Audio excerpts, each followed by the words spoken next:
So first of all, thank you so much for joining us and talking about your book. Thank you so much for having me. I'm thrilled to be here. So because I am a local reporter in Rochester, New York, I have to highlight the local connection here. Both your parents lived and worked in the Rochester area, and you talked about how their experience helped to fuel you and shape your own approach to work and life. Yeah, I am Rochester, born and raised until I was 8 years old when we relocated to the capital region near Albany. But yeah, I'm proud of my roots. My parents are both from Rochester. My grandfather still lives in Rochester. I have a lot of extended family that's proudly there. And my father, as I write about in the book, my first real political experience was he was working on the Louise Slaughter for Congress campaign back in 1986, which I'm sure your viewers remember well. And she wasn't supposed to win. She was running against an entrenched Republican, Fred Eckert. And I used to go door to door with him and walk in the parades. And then after she won, he became her district director. And so that's actually when I draw back my line to where my story began. It was in Rochester and on that campaign when I was 4 years old. Very good. We'll get to news of the day items. We'll get that out of the way first, and we'll get into the book. The potential that former Governor Cuomo might try to become the next mayor of New York City. Your thoughts on that? You know, there's been a lot of buzz about him coming back generally. This obviously isn't the first round of stories. I think ever since he left office, and as I write in my book, once sort of all of the DAs came out and said there were no cases to bring, and all of the things that looked like they were scandals sort of fell apart. There was a lot of talk of him potentially running for governor in 2022. And so, it's really a question for him. But on the topic of, do I think he could run again for something? I think absolutely. And lastly, again, just topicals out of the way here. Brittany Commisso submitting her lawsuit. Your thoughts on that allegation? Look, and I talk about this in the book. I never believed that allegation for a minute. Andrew Cuomo is a lot of things. He is not someone who is assaulting people. And I think that after a thorough investigation, the Albany district attorney saw that too, which is why he dismissed the case. So, I defer to Rita Glavin's statements from over the weekend. It appears to be an obvious cash grab, but this will now play out in court. So we'll see how this goes. Looking over the book, it seems pretty much, correct me if I'm wrong, an unapologetic defense of Governor Cuomo and his administration, especially during the pandemic. A, do you think that's the case? And B, if so, what do you hope people get out of this book? I decided I was going to write the book 24 hours after we were out of office. And I decided I was going to do it for one simple reason, which is that I think that the truth matters. And those 2 years were such pivotal, critical years for the state of New York. I felt like the public deserved to see for themselves firsthand what it was to be in the room, on the phone, making life and death decisions, navigating a pandemic, navigating the hardball politics behind the pandemic, and then scandal and crisis that ultimately overturned a government. And so I don't view the book at all as a defense of the former governor or our administration. What I really tried to do is just lift the veil and let the public live it for themselves. And so they can make up their own minds at the end of the day. But so much of what we consume is done through media, oftentimes not based on primary sources, and I lived it. And so this is me, giving the public a firsthand account. It's the firsthand account that's been written of those critical 2 years. And so I wanted to allow them to read it for themselves and then make up their own minds. The science during the pandemic was constantly shifting, and state government, the federal government, they were constantly trying to adapt to what was happening. Looking back, hindsight being what it is, would you do anything differently? Oh my God, I would do everything differently. I would do everything differently. I talk in the book at the very beginning, I recount this conference call from February of 2020, where we don't even have the ability to do testing in New York. And we were waiting on the federal government to allow us permission to start testing for COVID. And then those critical weeks in March between when we got our first confirmed COVID case and when we shut the state down. And, during those weeks, we were being told from Fauci on down, go about your lives, take the subway. This isn't something we should be concerned about. And then with every passing day, it metastasized and metastasized. And then boom, all of a sudden we're in a situation where we think the hospital system can collapse. So, that's another reason that I wrote the book, is that we were so unprepared for that pandemic at every level. And I'm someone who grew up really believing in science and government and medicine. And having lived through that experience, and when you're sort of in that moment where you need the federal government most, when you need to be able to look at doctors and say, what is this? And scientists and get real answers, we didn't have any. And so I think as traumatizing as that experience was for all of us in New York who lived through it, I think it's really important that we go back and revisit exactly what happened, how unprepared we were, and what we can learn from it, because there will be another pandemic and we have to do better next time. One of the perceptions that I felt here, having reported on this, especially with businesses and local organizations, is the administration sent out a list of essential businesses, essential places that could stay open. And the criticism from those that had closed is that that didn't change as the situation changed. Did you get that impression from where you were sitting? It's funny, and this is one of those things where you hear it on the ground, and that wasn't something that really reached us. And that's another thing, right? Like, we need to be hearing from all levels coming off of this pandemic and what we could have done better and should do better as government moving forward into the future. But no, it was, it was one of those situations that if I didn't live it, I wouldn't believe it. And it was changing so rapidly. And I think, once we got the situation under control, there was a real fear about making any changes that could bring us backwards and that could return us to a situation where, in a place like New York City, the only sounds you heard on the street were the ambulance sirens piercing the city. And so there was a period of time, and I talk about this in the book, where I know that I, as a person who was making decisions, felt really afraid to start to adjust and loosen things up, because I was so afraid that if we did that, all of a sudden we could go backwards and we could be in a situation where tens of thousands of people are dying and the hospital system could collapse. And it's hard to overstate what it was to be making those decisions and the weight of those decisions and how they impact you when it is that life and death moment. And you bring up a point that I remember a lot of people talking about at the time. While we were talking about safety and businesses, there was the real risk at the time, from my understanding, of hospital systems being so overwhelmed that they collapsed as a whole. So I think that's an interesting note that you brought up there. Yeah. When you talk about former Governor Cuomo's response after the initial wave, if you will, your father sent a warning, I believe, about where he should go from here. And as he was talking about his book, my understanding is you had whispered in his ear, or maybe even told him in a bit more than a whisper, this might not be a good idea. On the writing of the book, you mean? The writing of the book, yeah. Yeah, I mean, and again, that's another thing that I think that if he understood in that moment what was going to become of that decision, of course he never would have done it. And at the time, he felt like we had just been ground zero of COVID internationally, and we've just beat back the first wave. I want to tell the lessons quickly so that everyone can read and consume this book and learn for it going into the second wave. And, obviously at the moment, he never foresaw what would have become of it. But my God, that's one of those things that if you can get in a time machine and go back, I would have thrown my body in front of. It's one of the positives, one of the things that you're proud of looking back, and you can keep it within the pandemic or you can go beyond it, your time in the administration. I mean, there's so much I'm proud of during my 8 years in the administration, but, specifically looking back on COVID. And again, I think this is something, it wasn't that long ago, but I think because of such a traumatic experience we all lived through, a lot of us block it out and we tell ourselves it wasn't that bad. But I'm proud not just of the governor and my administration, but the whole state of New York and how we went through COVID together.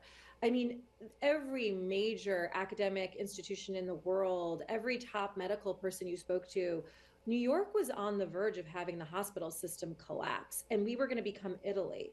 And the only reason that we didn't was because New Yorkers pulled together.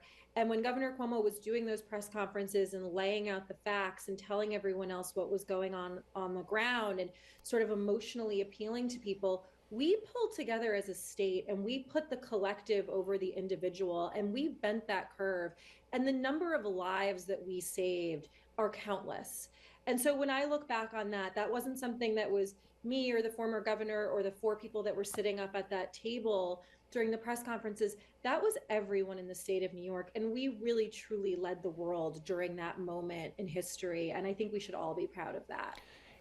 I get the sense that a lot of people understand that with a pandemic, you're going to have scores upon scores of deaths. And I guess that leaves me confused as to what happened with the nursing home numbers.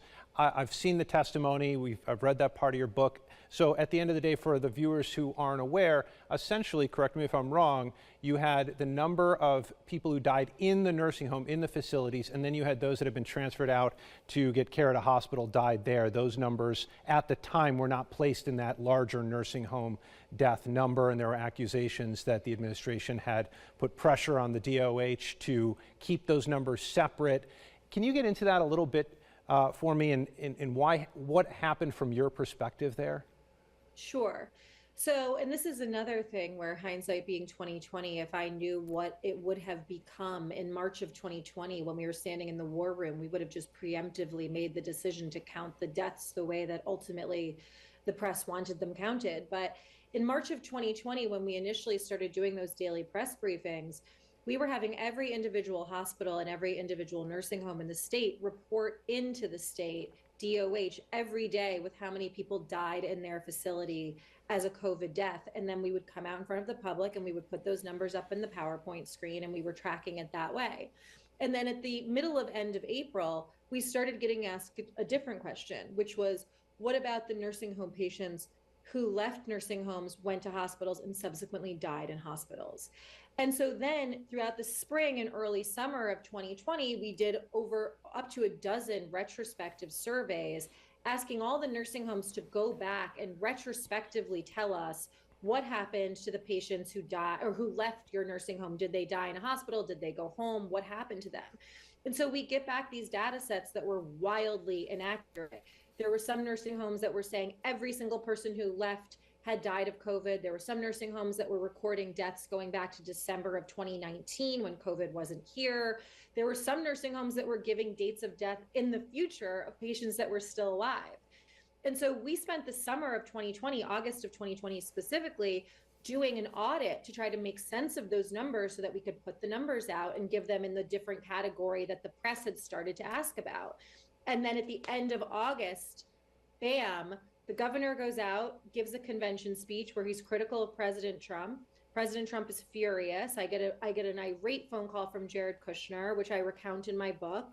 They pull 4 major infrastructure projects from the state as a direct result of the governor being critical of the president.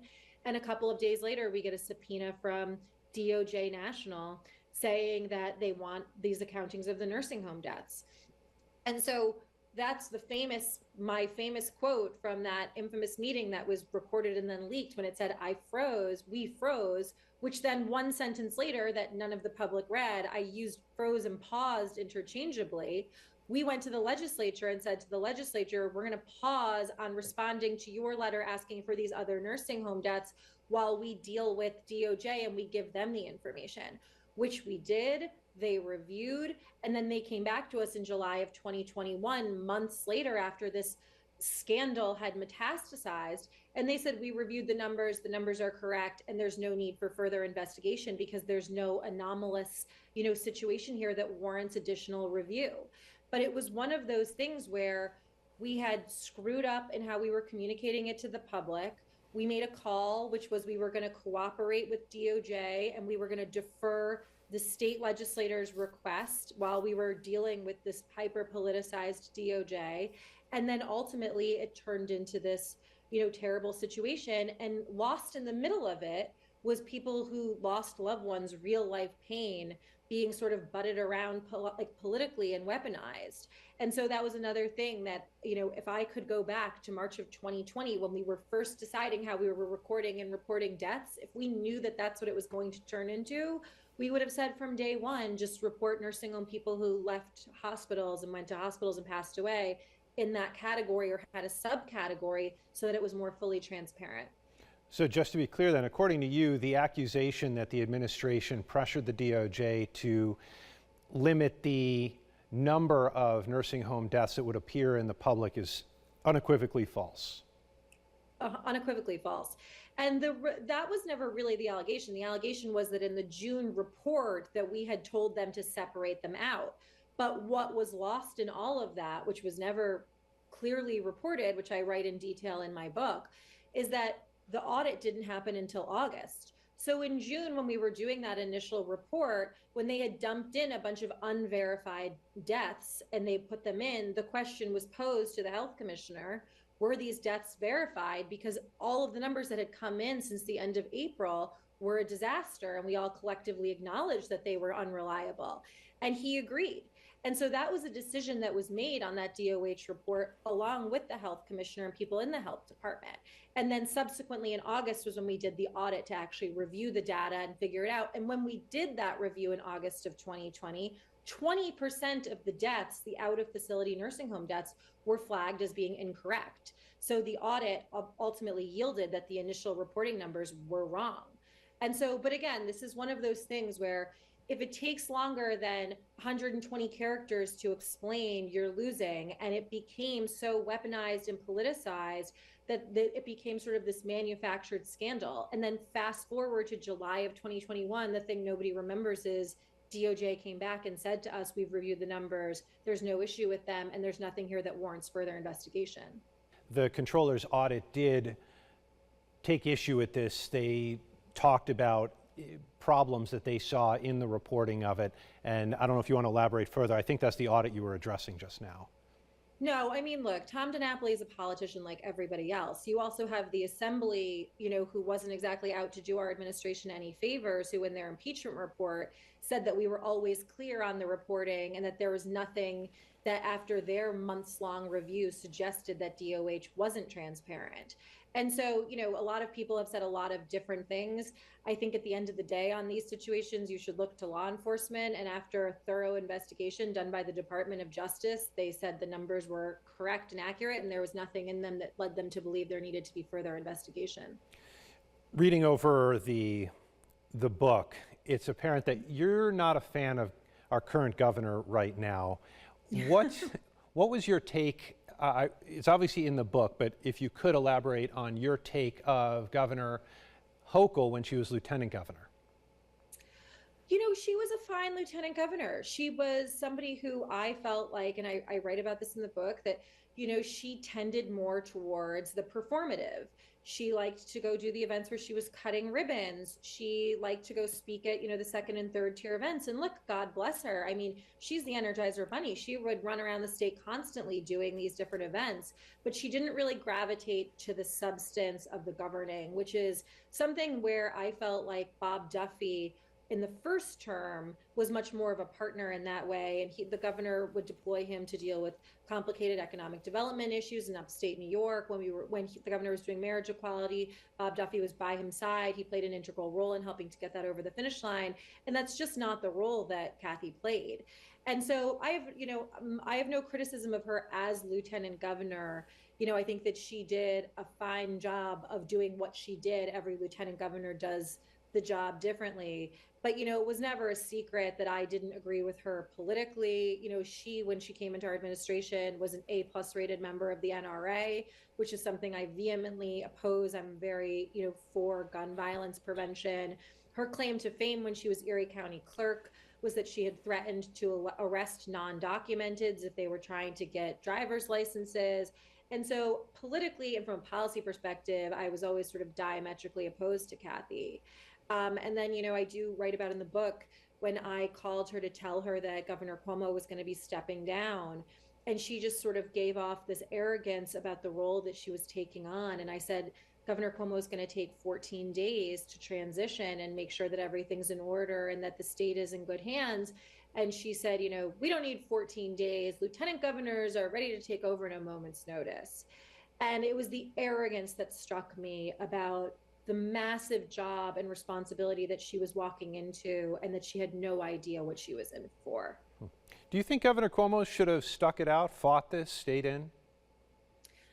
I don't think look, the fix was in with the legislature, right? They had announced that they were going to move to impeach. The Senate had said that they had the votes to remove him from office.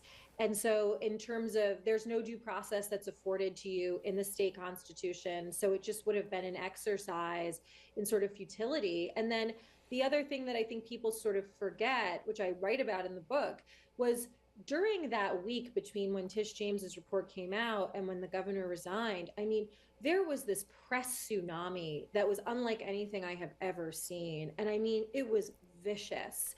And they were going after me, and they were going after all of our former top staff, our current staff, the governor's brother. The governor's children had to watch every day him being torn apart on the front pages of the paper.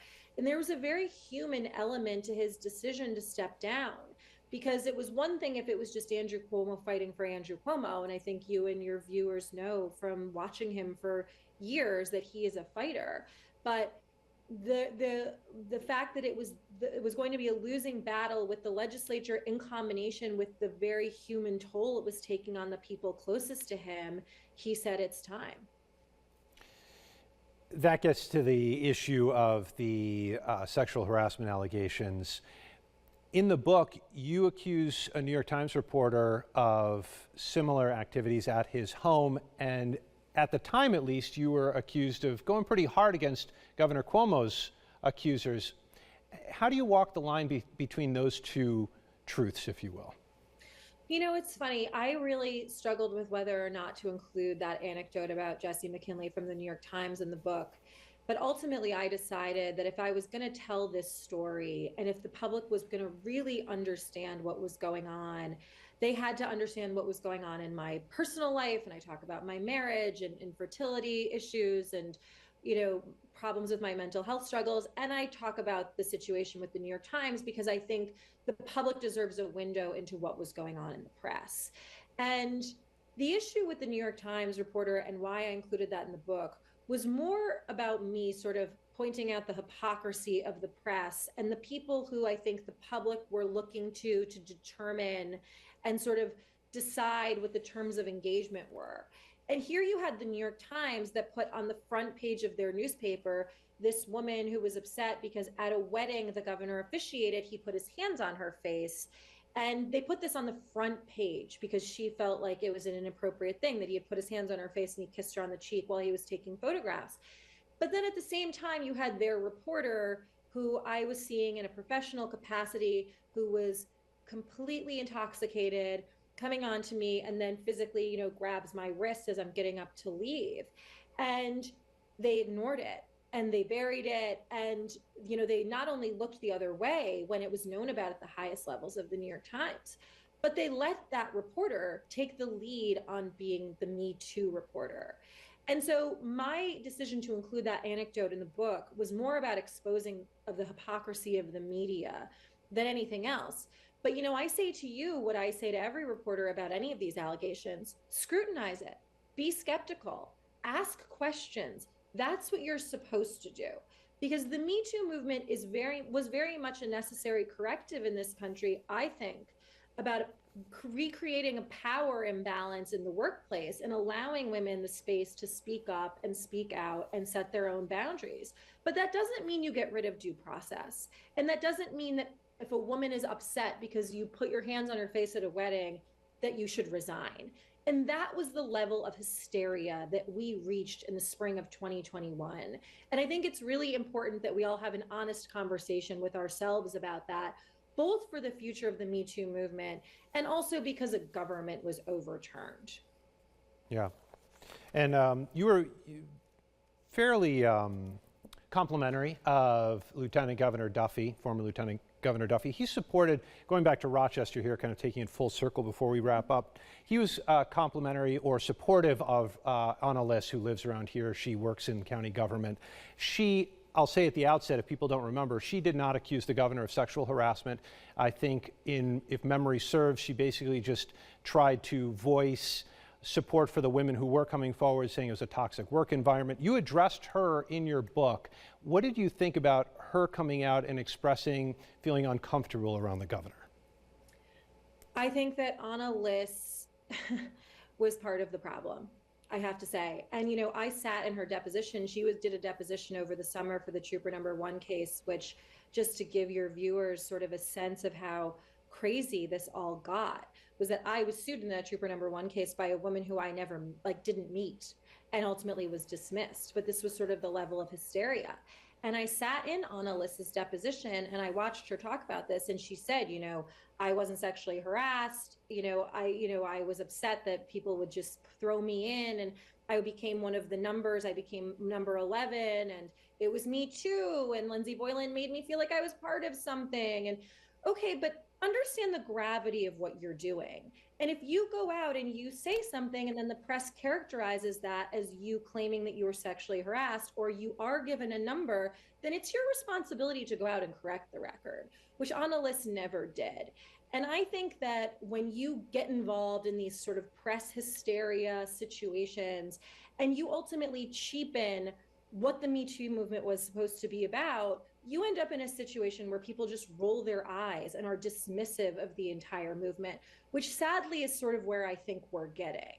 And so I think that her involvement in it was incredibly irresponsible, because if she felt like she was being misconstrued and she wasn't sexually harassed, then she should have been screaming that just as loudly as she was saying, he kissed me on the cheek and put my hand on a waist for a photograph that's still sitting on my desk. And so again, I think that Me Too was a necessary corrective, but I think it's too easily abused and weaponized. And we're now entering this next phase of Me Too movement, post Me Too, where I think that very serious claims are not being taken seriously. And it's because of things like that. What's next for you? What's the next chapter in your own book? Who knows? I grew up in government and politics, as I said at the beginning of this, since I was a kid in Rochester, New York, 4 years old with Louise Slaughter. And I love public service. I feel like government is the vehicle to do the maximum amount of good for the maximum amount of people. And I always thought at some point I may run for something. Obviously, things did not go as planned in 2021, but I'm very critical of the current administration, and you don't just get to throw punches at people unless you're willing to get in the ring yourself. So, I don't know what form it will look like, but I don't think I'm done yet. What does former Governor Cuomo think of your book? I gave him a copy of it the week before it came out. I didn't, let him see it while I was writing it. As your readers may know, he's sort of an infamous micromanager. I didn't want him moving commas and telling me I got things wrong. But, I'm not actually even sure that he's read it to this day, but, he's told me he's very proud of me. I think that in life you get knocked down, but it's what you do in those moments that sort of determine your future and demonstrate your character. And I refused to let the first draft of history be the only draft of history. And, I decided that if someone was going to tell my story, it was going to be me. And he was fully supportive of that.